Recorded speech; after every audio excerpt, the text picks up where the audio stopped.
Rahim. Respected today's guest speaker, Dr. Faiza Abbasi, Assistant Professor and Assistant Director, UGC HRDC, AMU Aligarh. Director, Professor Abdul Rahim Kidwai, Center for Quranic Studies. Inshallah, he will join us later. Faculty members, participants, ladies and gentlemen, Assalamu alaikum. On behalf of the Center for Quranic Studies, I welcome you all. I am Arshad Iqbal, Assistant Professor, Center for Quranic Studies and Coordinator, the Quran Evening Lecture Series. It is an honor and privilege for me to organize the Quran Evening Lecture Series. Brief introduction about the guest speaker, Dr. Abbasi. Dr. Abbasi ma'am earned PhD in Wildlife Science from Department of Wildlife Sciences, AMU Aligarh in 2005. Her main research interest is Islamic ecotheology. Her major job profile is organizing and conducting teacher training courses of higher educational institutions across the country. He is Assistant Project Coordinator, KLM MHRD, Government of India. She also teaches various UG courses like Environmental Studies in Faculty of Theology, Wildlife Biology in Department of Zoology. She has published 3 books and 80 research papers and delivered 100 of talks and lectures all over the country. Last year, our guest speaker delivered a lecture on environment in Quranic perspective in the evening lecture series. Today's topic of our guest speaker is what are the Islamic norms about the food. Now I would like to request her to deliver a PowerPoint presentation on this topic. For this generous introduction. Assalamu alaikum. Bismillahirrahmanirrahim. I acknowledge the efforts of the Center for Quran Studies in organizing this second round of the Quran lecture series in the evening hours for the students of AMU. I am very encouraged to see that you have joined this course, these lecture series you're attending, and I extend to Professor A.R. Kidwai, the director of the A Nizami Centre for Quranic Studies, my heartfelt felicitations on this initiative. As far as I understand, my dear friends, the aim behind this Quran lecture series is to review and represent the relevance of the message of the Quran in the present times. I can see that the topics selected are such that encompass a variety of arenas and walks of life, and as it has been the cardinal truth about Quran, the word of Allah, that this is a message for mankind from the day it has been revealed to the Prophet Rasul Sallallahu Alaihi Wasallam to the last day that humanity sees on this planet. In that regard, it is a very pertinent effort to take up these topics and to talk about them. I have selected the topic of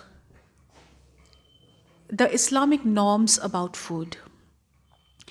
And I will not be, because I am probably not the right person to be preaching about how to eat food and how to remember the du'as before food, or if you forget, then the du'a while having food. And I am also not the right person to get into the details of the fiqh in order to explain the technicalities of the lawful food and the unlawful food.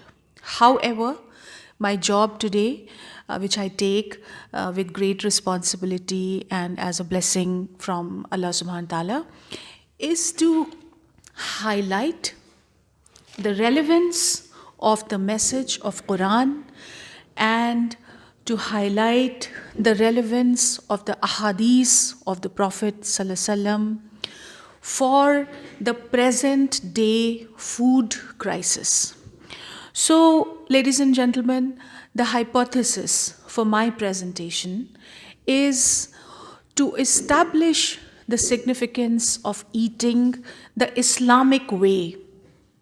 And when I say the Islamic way, then I mean selecting your food, then I mean slaughtering the animal for the meat we want to eat, then I mean the timings that we select for eating, then I mean the company that we select for eating, I mean the food items that we go for in order to eat, and I also mean the manner, the etiquettes of eating food. And then, with your cooperation, I would be relating these aspects of eating according to the Ahkam-e Qurani and according to the prophetic traditions found in the Ahadith. I will be relating them to the global food crisis, especially the social crisis that exists in the form of hunger and starvation, the health crisis that exists in the form of A, malnourishment and undernourishment to some, whereas overweight and obesity for others, B, contamination of food and the diseases that people contract because of eating contaminated food, and C, the environmental crisis that aggravates because man has distanced itself from the Islamic way of eating.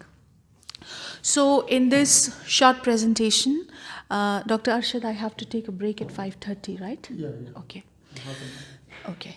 So in this short presentation, in the first part, we will be looking at the spiritual, social, health, and environmental significance of eating the Islamic way. And in my second part, I would like to detail an important finding of mine, which I could find by extrapolating the two different fields of Quranic studies and Islamic theology with the field of ecological conservation, and happily this center is the one which had given me a platform to present these findings back in 2013 when I presented them, and I would be presenting those findings to you too. They are about how ecology, biodiversity, animals and their populations are helped in not being endangered more and more, in their populations not being threatened more and more, when we select the species for eating according to the Ahkam-e Qurani, as I mentioned in the beginning. Let us first look at the concept of food. As you know, whether it is the modern man or the medieval man or the ancient man, food is something that has been a basic requirement for everybody. We require food for energy and nutrition to the body. And all the basic nutrients that our bodies require in order to perform, in order to remain alive, we can get them from food and nothing else except a little bit of vitamin D that our bodies can synthesize in the presence of sunlight. There is no other nutrient that we require for our functions to be performed that comes from anywhere else except food. Because biologically, mankind is an animal. Biologically, we are not plants. When I'm saying animals, I don't mean intellectual and social animals. What I mean is biological animals. So we come in the category of those creatures who do not possess chlorophyll, that is the green component, which helps the plants manufacture their own food. So we are such creatures who require to eat something, to take their energies from somewhere else, because we cannot perform photosynthesis. Plants can absorb the inorganic nutrition from the soil and from water with the help of their roots, and they can make their own food. And all that they need for this is water and sunlight, whereas animals, every non-plant entity, including humans, are not able to do that. So to survive, we need food. And because the Quran is a message for everything in our life, we call it a mukammal zabta hayat.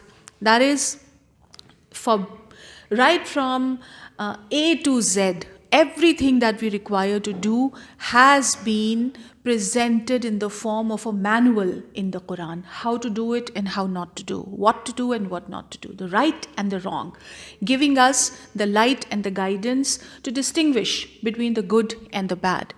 So similarly, if food happens to be such a basic need of humans, there are some do's and don'ts about food.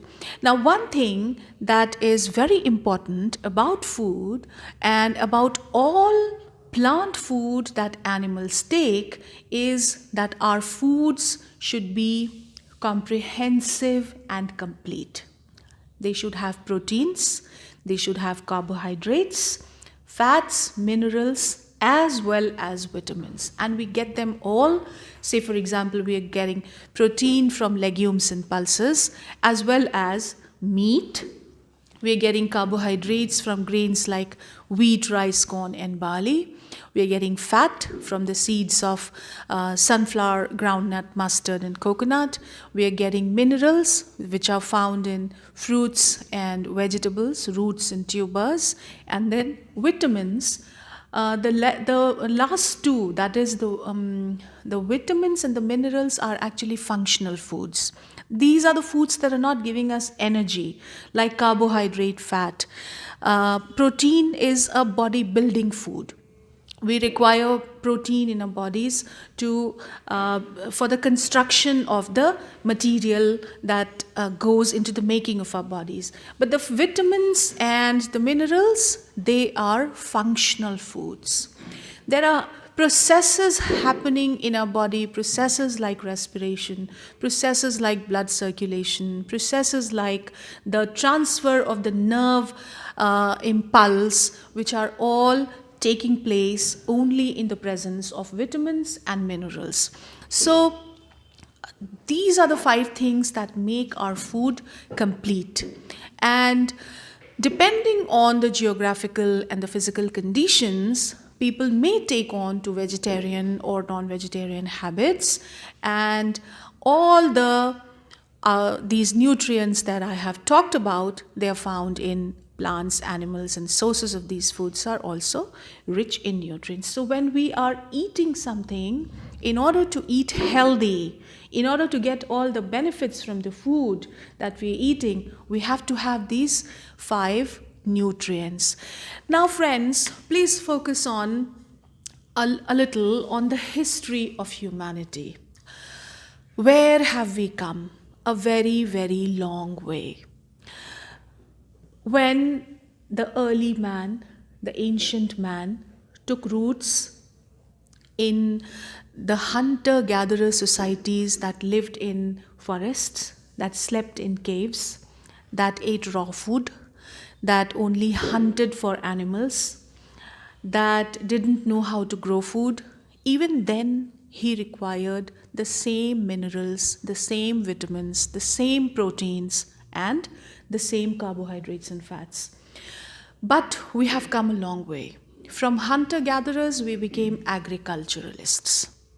That is, we became farmers who grew their own food nearby the places where they lived, like having agricultural fields around the villages and human settlements and hamlets where we were living, and hence coming out of the forests and felling the forest. That is, contributing to deforestation. Now, today deforestation is one of the major problems. Forests serve a lot of purposes, and the first forest was cut down to make a crop field, to make an agricultural field. So from there, we have come to agriculture, horticulture, fishing, poultry, and animal husbandry.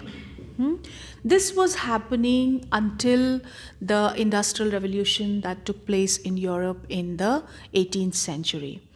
But come Industrial Revolution, and we saw such changes in the way we consumed our resources, in the way we engaged with energy and with raw material, that today, for you to tell a child living in an apartment in New York that your food comes from land will be very difficult to make him believe that.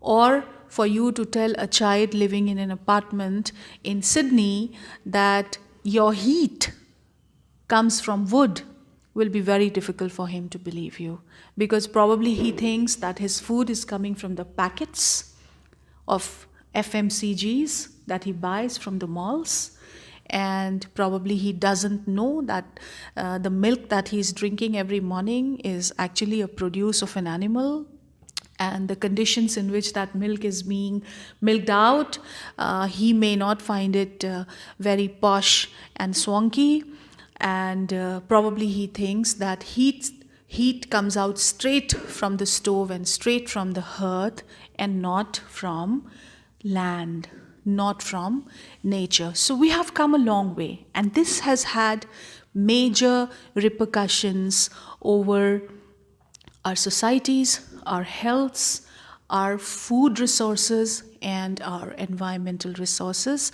which has all resulted into something called a global food crisis. Now here I want to talk to you a little about hunger, which is very, very simple. We have made so much progress. We have reached the moon. Reaching the moon now seems like something that happened many years ago, and it was very old-fashioned. Today we are reaching planets like the Mars, and we are thinking of making man go and inhabit the planet Mars and selling one-way tickets to the planet Mars. And yesterday only, NASA, the Goddard Center at NASA, it has probed, it has sent a satellite to one of these asteroids called Bennu, which is one of the 500,000 asteroids. This kind of scientific, technological, modern, advanced progress is what we have made in the area of sciences. This kind of progress. But at the same time, isn't it tyrannical? Isn't it a big paradox? And isn't it very aggrieving that we have not been able to tackle the problem of global hunger? Till today, there are millions of children who go to sleep without having food. Till today, we are seeing children dying of starvation. Till today, we know that there are pregnant women who die of malnourishment.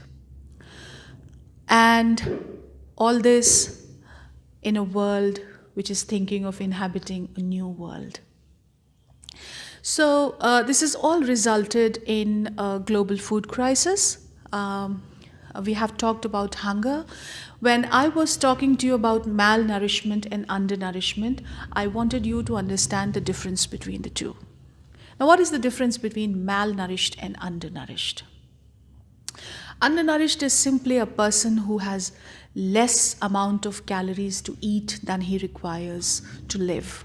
Whereas malnourished is a person who has enough number of calories to consume, but maybe they are in the form of chips and burger and Coca-Cola and such things that are very high on calories but very low on nutrients. Very low on nutrients.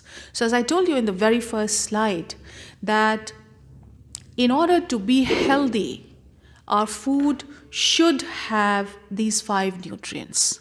And of these FMCGs and fast foods that I just named, if you look at, there is hardly anything else except sugar, trans fats, and carbohydrates. So all the functional foods that you need from the vitamins and minerals, you're not getting, because you have moved on from natural food to artificial food, to processed foods, to foods that are going through a long supply chain and landing into your kitchen, instead of food that used to be picked up from the forest or that used to be grown in a small vegetable garden and straight away landed into the kitchen of. You would be surprised to know that today the United Kingdom, the Great Britain, it imports 90% of its food. That means only 10% of the food that it is growing is being produced locally. And 90% of what they are eating is coming from other countries. So this has resulted into a lot of food-based disparities, that is, inequalities, and also into violation of human rights as well as climate justice. Human rights, because right to food is a basic right that has been ensured by the United Nations to every human being just because he's born, just because she's born, and environmental justice, because one should have the right or the accessibility to the locally grown nutritious food instead of the imported fast food, refined food, packaged food, and processed food. As you know, today the kind of food that we are eating has resulted into a lot of lifestyle diseases. We are seeing overweight, obese, and stressed out people everywhere. There are these new age lifestyle diseases like hypertension, cardiovascular troubles, diabetes, and malignancy causing cancers of different types has risen. The figures have risen, and as I said earlier too, that statistics state that 70% of the US population is obese because it's a rich country. And they have more food that they are eating, that they can eat, that they want. And on the other hand, the underdeveloped, or let's say the developing African countries, of them 70% are undernourished and malnourished. So this kind of food inequality, this kind of violation of human right and climate justice and environmental justice, because of the disparities between the countries, it's I must say it's a big challenge. It's a big issue. Now, let us look about how the message of the Holy Quran, if adopted too, because in the very beginning I said a hypothesis. In a hypothetical condition, if this message of Quran is adopted the world over, and if people, governments, policy makers, and the corporate sector, they adhere to and embrace this message, the Quranic injunctions about eating, and then all these problems related to the food crisis that we just spoke about, they are going to find a solution. This is my hypothesis, and I would like to discuss it with you here. The Quran, as you know, has proclaimed at several instances the importance of good food.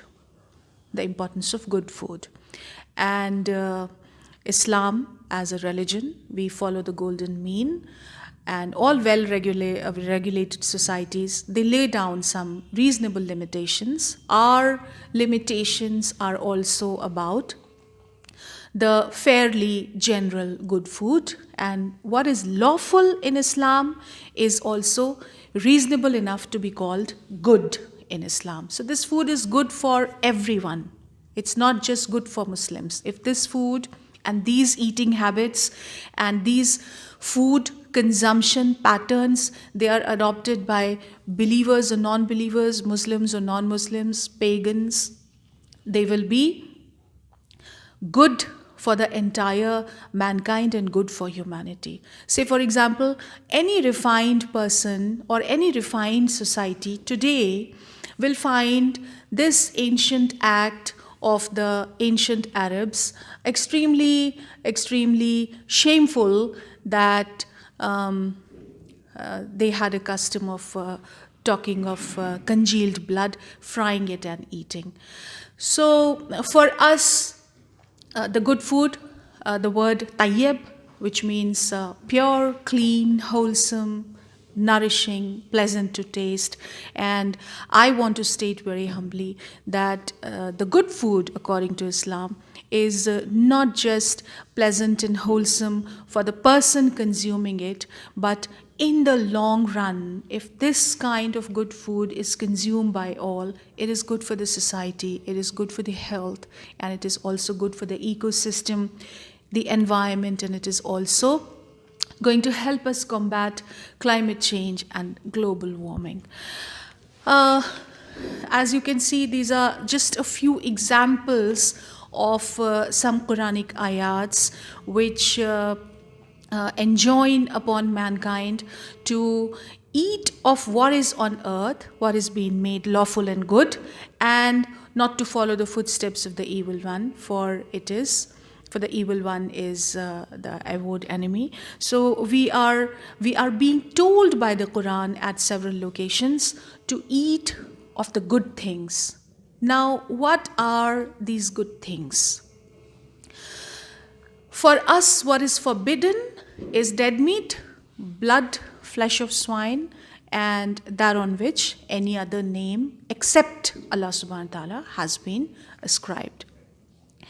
Now, these haram elements of food have an adverse effect on the health of the person who is consuming them. It is very, very simple. Carrion or dead meat and blood and articles of blood would obviously cause some disgust to any refined person, and so would the flesh of the swine, because as you know, and today a lot of people say that pork that is being sold in the European countries and in the West is very hygienically produced and it's very clean, and if the Western man doesn't have any diseases because of having pork, then why does the Muslim man has so much objection to having pork?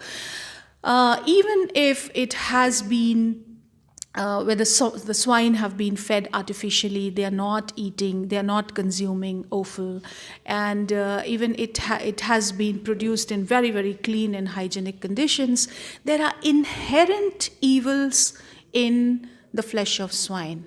Inherent evils, like that they are filthy animals in other respects too, and the flesh of the filthy filthy animals taken as foods, it will certainly affect the eater. The swine's flesh has more fat than the muscle building material. And as you know, every norm about healthy food, about eating good food, is in favor of meat high on protein, lean meat that is low on fat.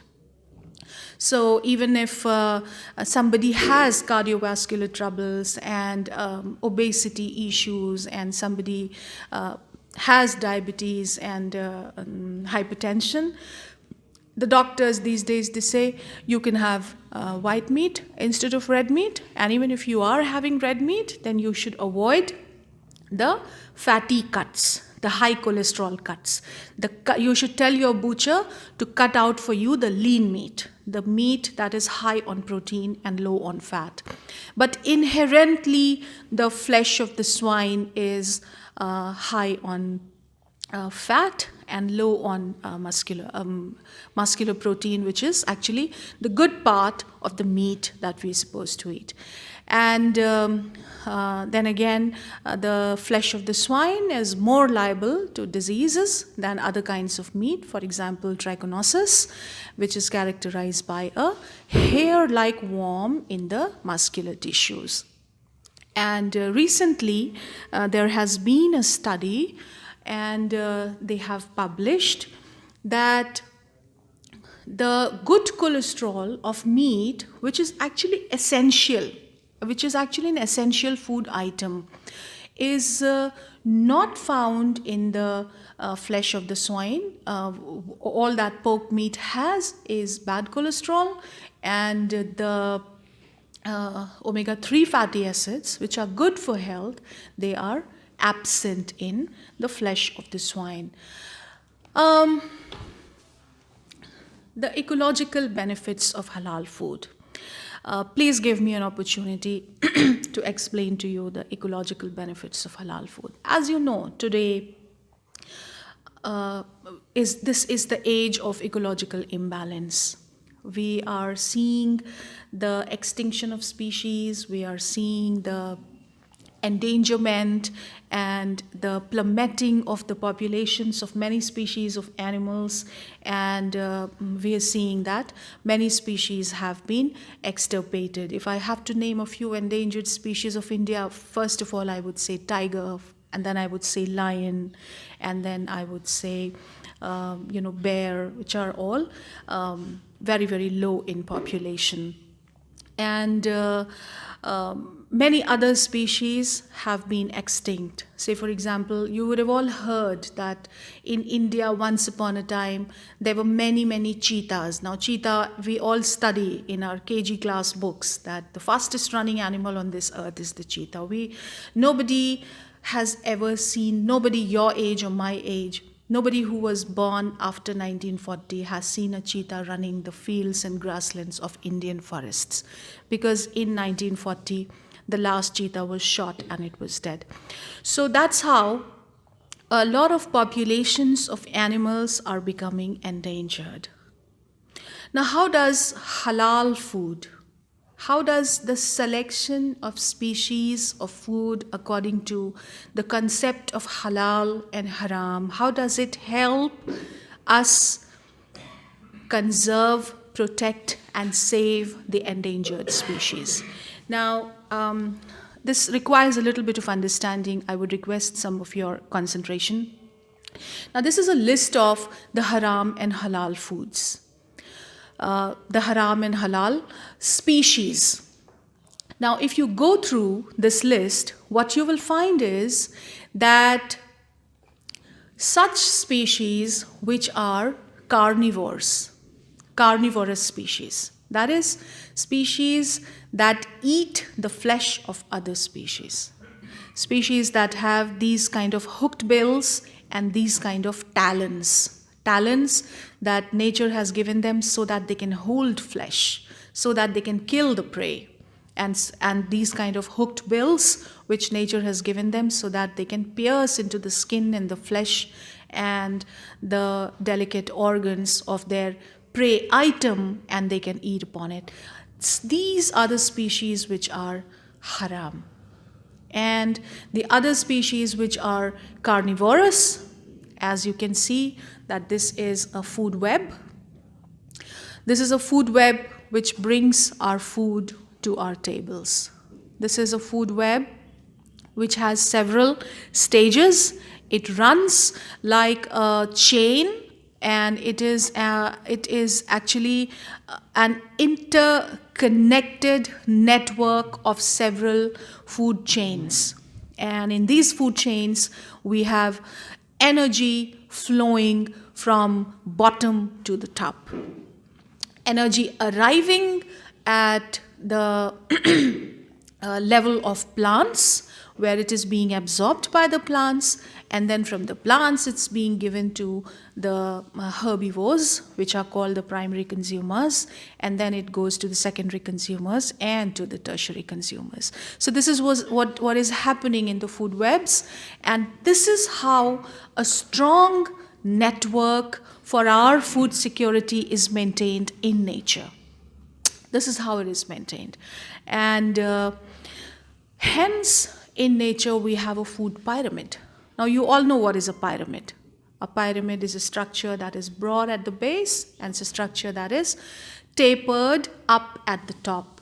Now, you can see that at the base, we have these plants and primary producers, and then we have primary consumers, secondary consumers, tertiary consumers. That's how this food pyramid remains erect in nature, and we can say that this is the strong storehouse for all food diversity and genetic diversity for mankind in nature.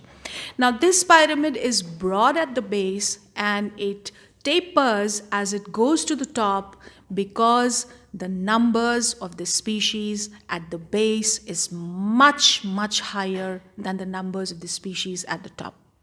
Now, you will see that all these secondary predators and carnivores that are found at the top of this pyramid are all mostly such species that are haram. And the halal species that we are allowed to eat are found at the broader bases of this pyramid, where the numbers are so high that they need to be culled, that the numbers need to be curtailed. So Allah subhanahu wa ta'ala, this is so magical. This is so magical. You know, eating a tiger meat is not harmful for us. But still, why eating tiger has been made haram for you? It is not bad for your health. It is bad for the environment.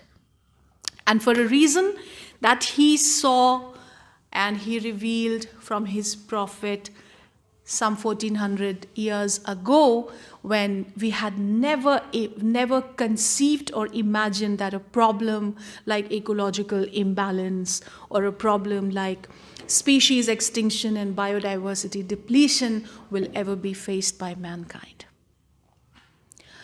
So this is the inherent wisdom of the Quran, which would not come unless and until the Quran would have been the true message of a supernatural power that we call Allah.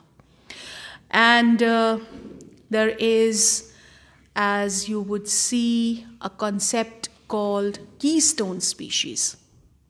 Keystone species. Now, most of these species that I told you, say for example, this eagle, the picture of which I have shown you here, and I named the tiger again and again, and the lion, wherever they are, these species are at the top of the pyramid, and they are the keystone species. Now, why do we call them the keystone species in ecology?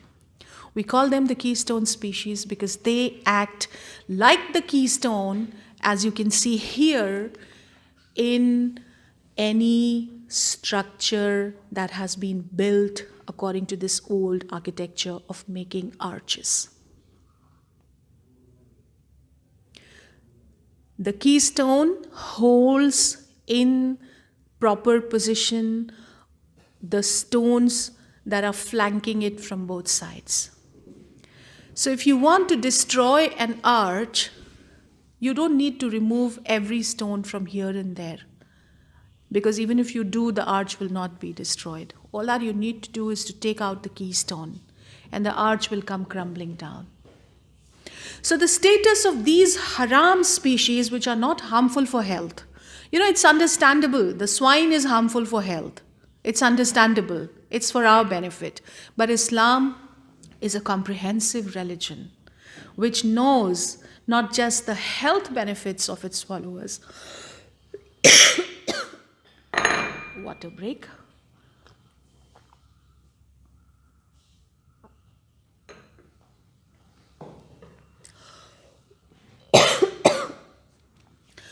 So it knows not just the health benefits of its followers, but it understands the overall balance of nature. The Quran is inherent with the wisdom that exists in nature, and according to this wisdom, it has ordered mankind to eat a particular species or to not eat a particular species. So our food rules are good for our health and they are good for the environment too. So this is one hypothesis that I would like to present to you today.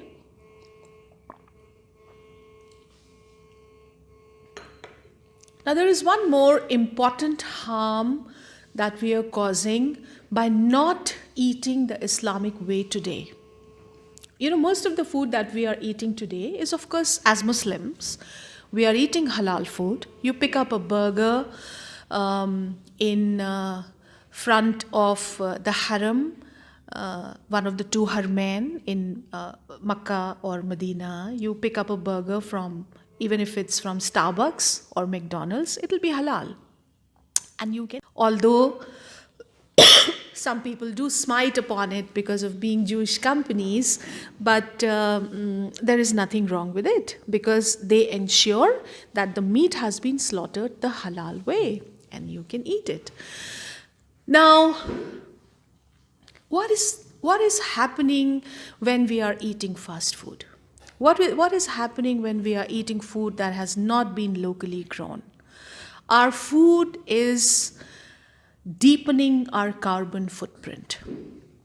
Now, as you know, the concept of carbon footprint. Just like when you are walking on the beach, you leave marks of your footsteps. One wave comes and the marks are diminished.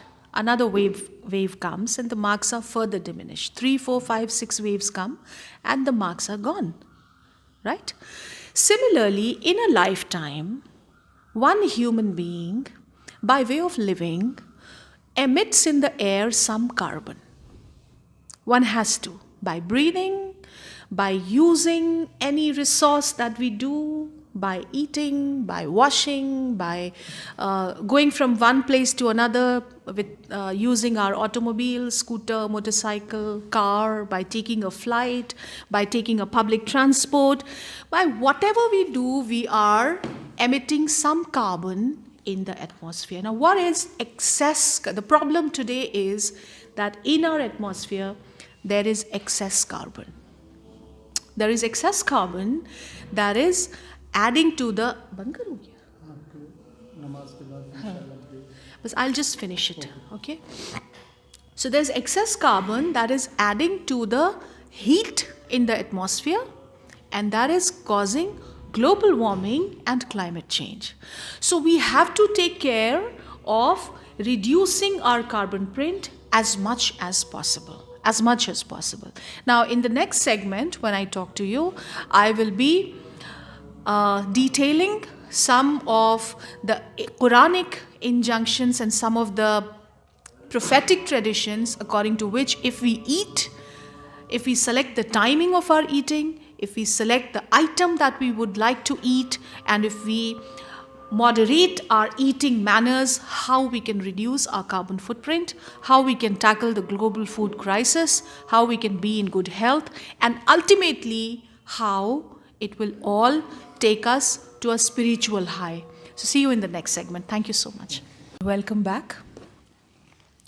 So as you would recall, we were talking about the increasing carbon footprint because of the wrong eating habits. And these eating habits are also wrong according to Islamic conjunctions. Today, we have a problem of monoculture cultivation. Now, what is monoculture cultivation? Say, of the plants, there are millions and millions of species. But we have cleared the forests, which were the homes of these species, and we are growing in the agricultural fields only those species which we eat. And sadly, we eat only 20 species. 90% of our food that sustains us is coming from just 20 species. So if we are growing 20 species and we are encroaching on the space of millions of other species, what are we doing? We are suppressing the diversity of flora and fauna that has been created by Allah as part of this creation, co-species, co-inhabitants of this planet, and we are creating a monoculture. Another problem is that most of the crops that we are growing today are water intensive. Say, for example, if you look at a paddy field, a rice field, it resembles a pond because it is waterlogged. It has standing water of at least a few centimeters in which rice is cultivated. Now, more than half the population of the world is eating rice. And this is a water intensive crop. Whereas if we grow other grains, and we will grow them only if we will eat them. So if we grow other grains like the millets, you know millets, like the barley, and other crude grain, then this will not be water intensive, and the global water crisis, the scarcity of water, will also be addressed. We are using a lot of pesticides and a lot of fertilizers to grow our food. That is adding to the erosion of the soil, and that is also harmful to the health because we are eating pesticides, and as I told you, incidence of malignancy and incidence of cancer have increased because we are eating pesticides. Monoculture is also giving rise to biodiversity depletion. When we are eating empty calories, that means when we are eating from only 20 species, we are not getting all the nutrients that we should get from the food. Because if you are eating a veg burger from McDonald's, it has nothing except starch and carbohydrate, trans fats, and refined sugars. If you are drinking a large size cola from McDonald's, and don't blame yourself, you probably as Indians and as inhabitants of the developing countries are not so inflicted by the plague of McDonald's as the people of the developing countries have, because they've stopped cooking, they've stopped eating at home, they are depending completely for their food from breakfast to lunch to dinner on Subways and burgers and pizzas and spaghetti, which is only starch and carbohydrate and trans fats and saturated sugars, and which is devoid of any of the nutritious elements of food that we have talked about in the beginning, being protein and minerals and vitamins and also carbohydrate. So carbohydrate is one element of food which should be there in a proportionate amount, but it should not be all that you are eating. So that is the problem of empty calories and fast food, and because of this we are not eating whole grains. Now you know what is whole grain. Whole grain is one grain of food which comes with the fiber in it. Now any amount of maida that you eat, refined flour, or any amount of rice that you eat is empty calorie. It's equivalent to 1 tablespoon of sugar, which has only calories and no nutrition at all, because it doesn't have any fiber or any mineral or vitamin. So that is the empty calorie syndrome. You are on a full stomach, you are bloated, you have got the calories, but you have not got the nutrition. And finally, there is a problem of growing food miles. Like I told you, 90% of the food in the United Kingdom is imported. This is adding to the food miles. The geographical distance that your food in your plate has traveled before reaching you is called food miles. And in order to reduce our carbon footprint, we are also supposed to reduce the food miles. Reduce the food miles, that means eat local, eat more and more local, right? But if we are eating according to the standards of today, where exotic food is a status symbol, where eating non-seasonal foods is a status symbol, where you think that if you are eating watermelon during summers, it's a poor man's food. But if you are eating watermelon during winters, you are a very rich man. Yes. So what you are doing is, by importing exotic fruits in the wrong season, neither it is of any benefit to your health, nor it is beneficial for the environment. Because watermelon during summers, as you know, it comes with the water content, it comes with the salts and minerals that are important for a body that is getting dehydrated because of heat. Whereas if you are eating watermelon during winters, you are hardly accruing any benefit to your health. So Allah subhanahu wa ta'ala has blessed you with such good food in the right season. Say, for example, during summers, we get heat strokes, Lou. You get heat strokes during summers, and there is hardly any medicine except that during summers we have a fruit called raw mango, the pulp of which and the boiled peels of which, it all helps. It is all acting actually as a medicine for somebody who has got a heat stroke. So because you need it during summers, it is produced during summers. But because you want to prove that you're a rich man and you're importing mangoes, let's say from America or Australia or Arizona during winters, and you are eating them, it's just not helping your health, and it's actually detrimental to the environment.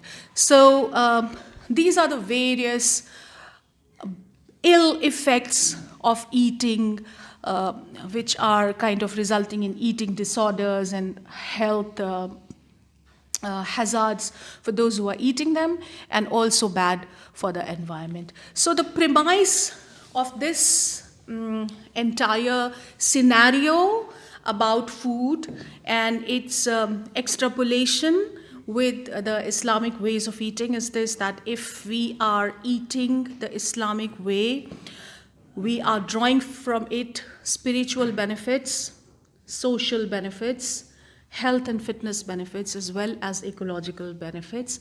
And this all together is helping us ensure food security. Food security for our society, for the globe, and for ourselves. Now, how do we eat according to Islam, and how each of the Islamic measure, means, and method of eating is taking you towards drawing spiritual, social, health and fitness, and ecological benefits from eating. Now, these 10 commandments of Islamic eating, I am nowhere claiming that these are comprehensive 10 commandments. There may be many more, but as far as my research goes, none of these are wrong. So let us look at them one by one. The first commandment of eating is that you should thank Allah before and after eating. You have to say the 3 little prayers before eating, and in the middle of eating if you have forgotten, and after finishing your food, you are thanking Allah for the food that He gave you. Now, maybe you can't relate this to a direct health benefit. Now, what I'll do is I'll one by one connect these 10 commandments of eating with the spiritual, social, ecological, and health benefits that we have just discussed, and the crisis related to that.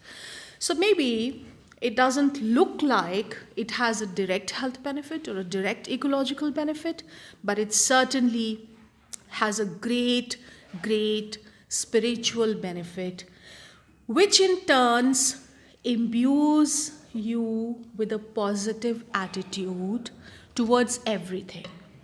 You have food and you're feeling thankful about it, that means you're feeling positive about your life. If nothing else, at least it is giving you a feeling of goodness, a feel-good factor, that you have thanked Allah for the food that He has put in your plate. And you begin the first bite with a positive attitude, and the entire act of eating becomes an act of worship. You do that by proclaiming the name of Allah on your food, and after finishing it, when you say Alhamdulillah, You know, it gives you a sense of doing the right thing. Similar to this prophetic hadith that you should eat with your right hand. Now, scientifically, we can't prove that eating with your right hand has some health benefit or it has some ecological benefit.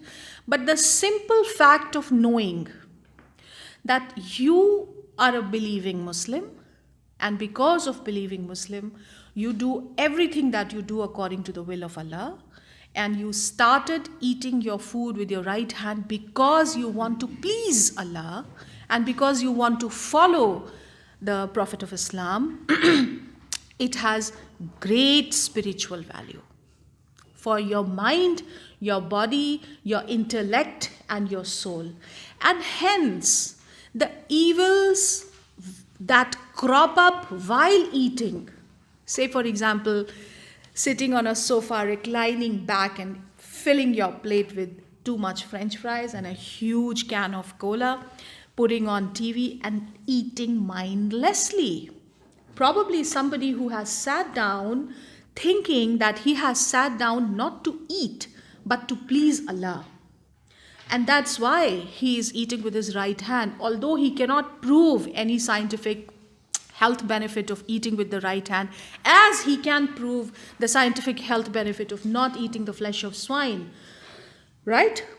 Still, if he abides, if he obeys, then on his body, mind, soul, and intellect and entire mentality ascends a sense of peace, positivity, and goodness. And it has immense spiritual benefits. And when you begin doing it with a high grade of spirituality, it certainly is leading you towards eating healthy, eating right, and eating to maintain food security and environmental justice.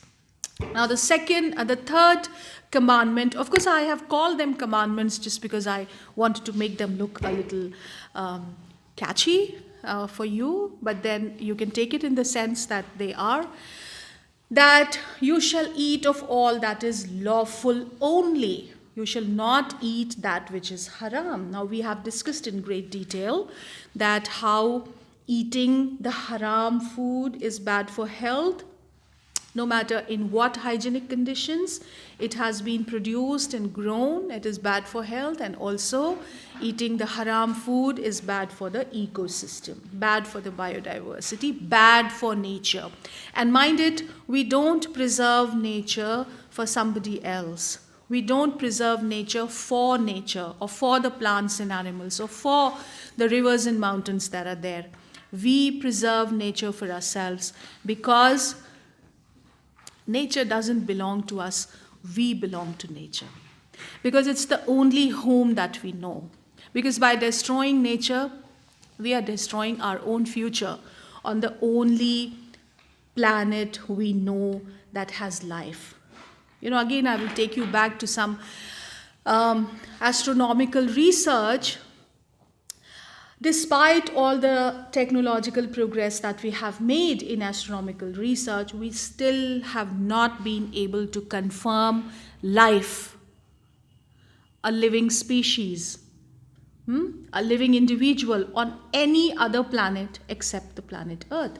So this is planet A, and there is no planet B.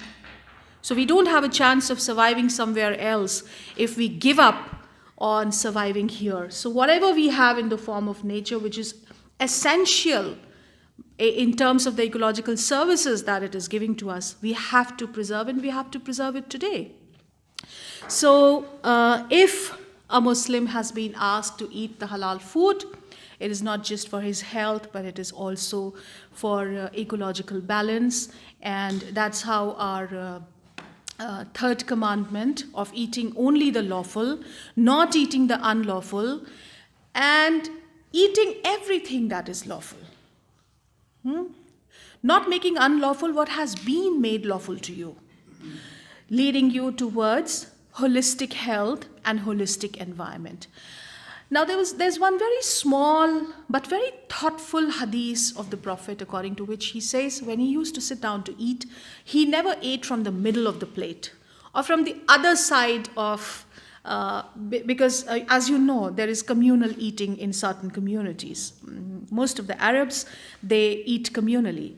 There is food put in a huge plate in front of them, mounds of rice and some meat, and they sit around it.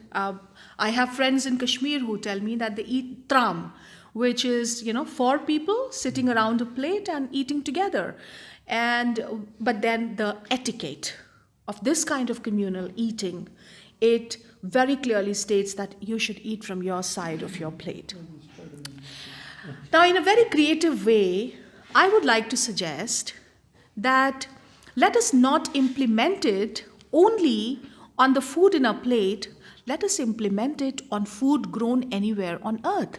And when I spoke to you about food miles, and when I requested you to reduce the food miles, don't you think eating local and not eating global is also one way of eating from your side of your plate and not reaching out to the other side where somebody else is eating? So if the people in UK better ate what they grew, they would have been contributing a lot more to combating global warming and climate change. So this symbolic eating in one plate and eating only from your side and not from the middle or from the other side can be applied to the problem of food miles. Eating local and not trying to reach out to the other side of the globe, say for example, not eating melons, watermelons during winters because you can import them from Australia.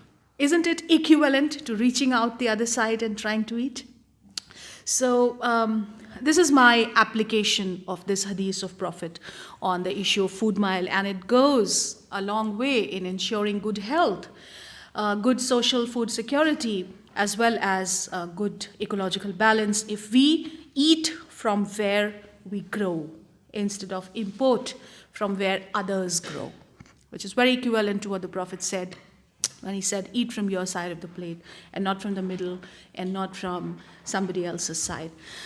Then comes a very important hadith about food, and that is dividing your appetite into 3 portions, keeping 1 for food, 1 for water, and 1 for air, or let's say hunger. Now, let us look at the health benefits of this food. If you look at the problem of obesity, fitness, which leads to cardiovascular troubles and hypertension and diabetes, and these days we have obesity in small children also. Is it because of eating the wrong food, or is it because of eating huge amounts of food? I think the latter is correct about this. When it comes to eating the right food, any dietitian, a dietitian who is interested in you and your health and not the marketability of the diet, the fad diet that he or she has proposed, would say that eating good food is about eating everything but in small proportions. We started listening about eating healthy with such medical findings like egg yolk is very bad for you, like ghee and fat is a complete no-no. It's 100% forbidden. If you want to maintain good health, you should not even touch ghee and fat. But slowly these things change. Now the doctors are telling you that 20 grams of fat in any form is actually needed, is actually a functional food. It is good for your joints, it is good for your brain, and it is good for the life-sustaining processes in the body. And if you don't eat fat at all, you might end up sick, right? Then they tell you that egg yolk has very good nutrition for your body. And once upon a time, they were telling you that, no, you should separate the yolk from the white in the egg, and you should eat only the white, right? Then they tell you that sugar is bad, anything sweet you shouldn't be having.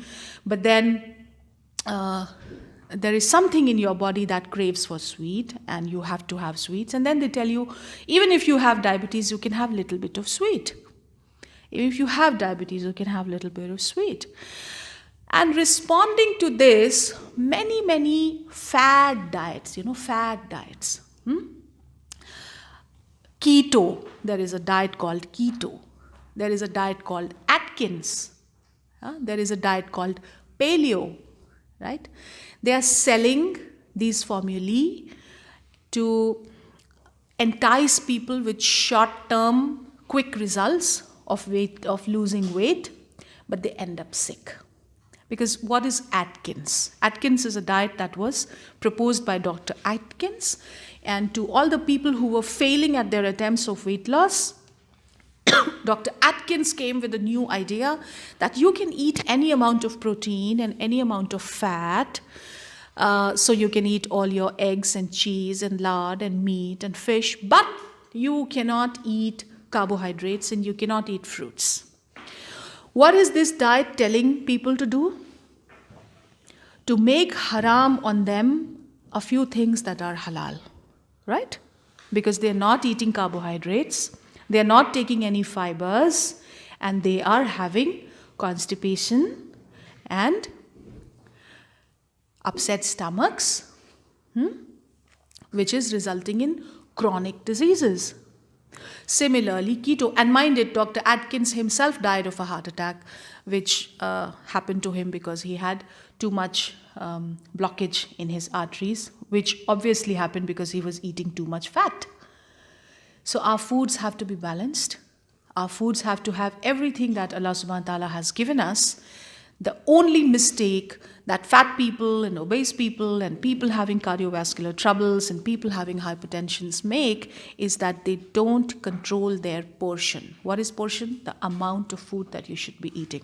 So sensible doctors, sincere dietitians, all that they tell to their clients and their customers is that eat in a small plate. Eat everything. Because you have cravings for food, you have yearnings for food. There is a diet that was proposed by Rujita Divekar, who is a dietitian in Bombay. She was the dietitian of Kareena Kapoor. She wrote a book called Lose Weight, Don't Lose Your Mind. And in this book, she propounds and she states that Kareena Kapoor lost all her weight and became a size 0 because she ate everything, but she ate it in very small amounts. Because she didn't make anything haram on her, and all that she did was she practiced portion control. Right? Then we also hear from the traditions of the Prophet that he always ate on the floor, sitting on the floor with his knees tucked into his belly, and he never took the support of either the wall, or maybe they didn't have chairs at that time. But why was he doing it? He was doing it to eat less, to eat little amount of food. Because in this posture, if you're sitting and eating, you can never overeat. Whereas there are these postures of sitting on tables, and these days families are not even sitting around dining tables and eating. Modern families, American families, the nation of obesity, families are picking up their dinner tables from their counters of the kitchens, and they are reclining on the sofas and eating in front of the TV. And that is mindless eating, and that is instigating them to eat more than they have to eat to get sick, to get uncomfortable, to get discomfort in their bodies. Forget eating by having 3 portions of your appetite and, having only 1/3 of food. So if you're eating 1/3 of your appetite, there is no way you will become obese or you will gain weight. And we also hear from his tradition that should not talk much while eating, except that we can talk about the matters of the deen. So this is all to maintain your concentration on your food and to prevent you from mindless eating. Because if you engage in small talk, vain talk when you are eating, you forget about how much you should eat and what you shouldn't be eating, and then you start merrymaking when you're eating. So again, this is one commandment that has been geared towards making mankind eat less. And then he said, and then we also hear that we should be chewing our food 32 times before we eat, before we swallow it. Now let me tell you,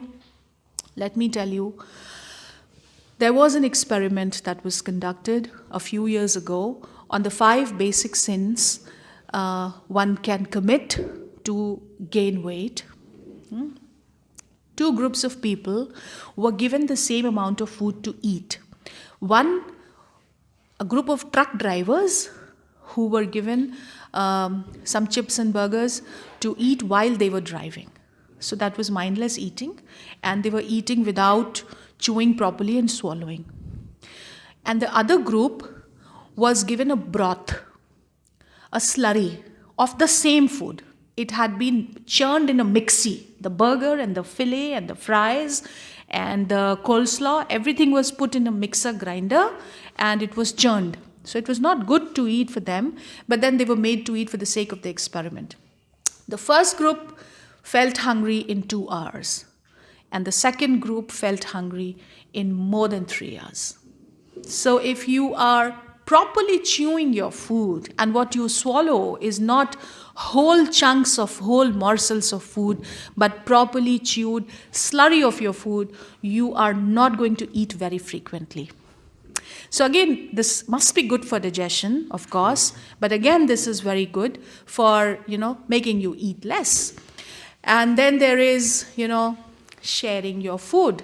Sharing your food that enhances great lot of social security, that can help us combat food crisis, the global food crisis, and sharing your food again to eat less, because of course if you're sharing it with somebody, you're not eating the entire portion.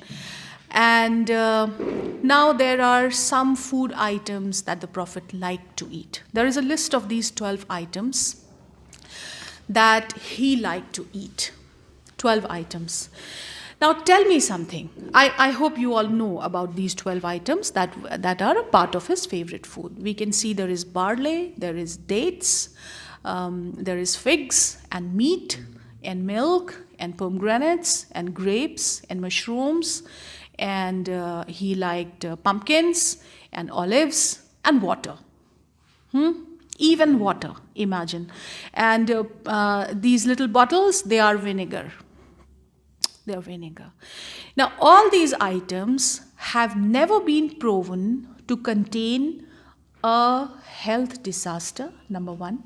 Olive oil is the best oil, we all know. It doesn't have any bad cholesterol in it. We know milk is not just good, but it is essential for calcium as well as for absorption of extra amount of fat from the body. So people who take equal amounts of calories, one in the form of milk and one in the form of grain, the group A, which has been taking the same amount of calories with milk, is gaining less weight, because milk absorbs more fat in the body, which grain does not. And then there is so much of fiber in dates and figs, and there is too much of iron in pomegranates, which is important. Meat, as I told you, is a very good source of protein, and we can't have no meat, but we must have some meat. Pumpkin, a wonderful vegetable.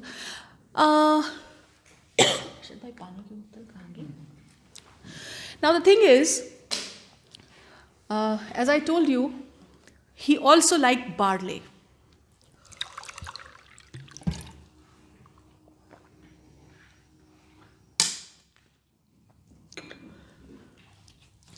Why barley as compared to wheat or rice?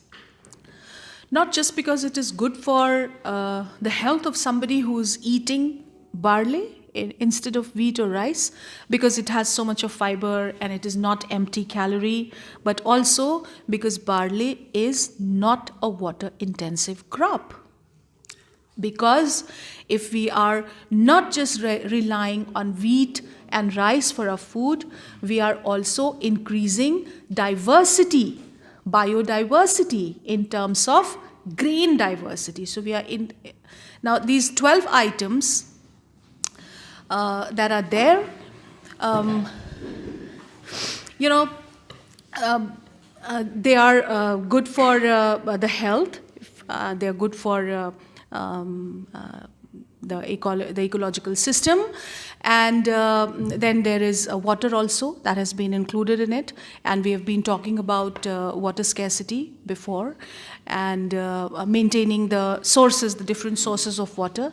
So by this, there are so many things that are a blessing of Allah, that are halal, and none of the fad diets, that I talked to you about, keto and Atkins and paleo, and none of the fad diets would let you have all of these 12 items together. None of them. You think of Atkins will let you have all the meat and all the olive oil and maybe pumpkins and milk, and that's it. Under Atkins, you can't have pomegranates. Under Atkins, you can't have grapes. And dates will be a big no-no because of the amount of sugar under Atkins. And of course, Atkins prohibits barley, if you can. So the disadvantages of these fad diets, somebody who is eating according to what the Prophet and what the Quran proclaims will never be faced with the disadvantages of one of these fad diets. And then in these commandments, the last commandment that says we must be eating, if we are eating from what the Prophet liked, we are actually performing a sunnah of the Prophet. So from these 12 items that we are eating, we are eating healthy, we are eating a variety of foods, and by this we are maintaining biodiversity, by this we are maintaining the ecological balance also. And also, if we are eating according to the Prophet's sunnah, maybe we will eat a dish that he liked. Of course, he may have liked many other things, like talbiya is also one dish that he liked. But then this is the sarid that he liked to eat, and this is such a wholesome meal.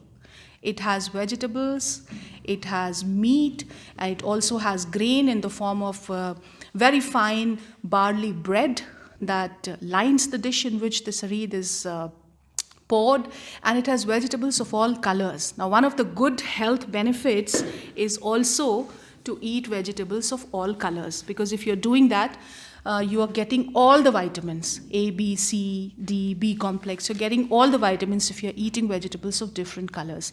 And this is so wholesome. You have meat in it, you have proteins in it, you have carbohydrate, you have all the minerals and vitamins in it. And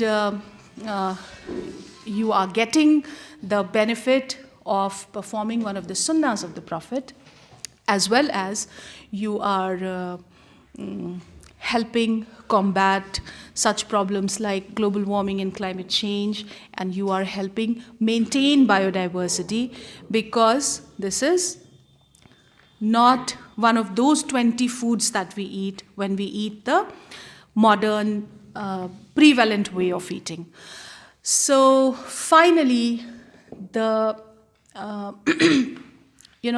beyond these 10 commandments of eating according to Islam, if we do these 3 things, that is, eat local, eat a variety of foods, and eat small portions, by sharing our food, and by doing what the Prophet did when he used to eat, by sharing it with your neighbors, by sitting on the floor, by dividing your appetite in 3 portions, you are actually providing solutions to all these global problems that we have discussed in the beginning, and you are contributing towards a wholesome global food security that will give you spiritual benefits and social benefits, health and fitness, as well as ecological benefits.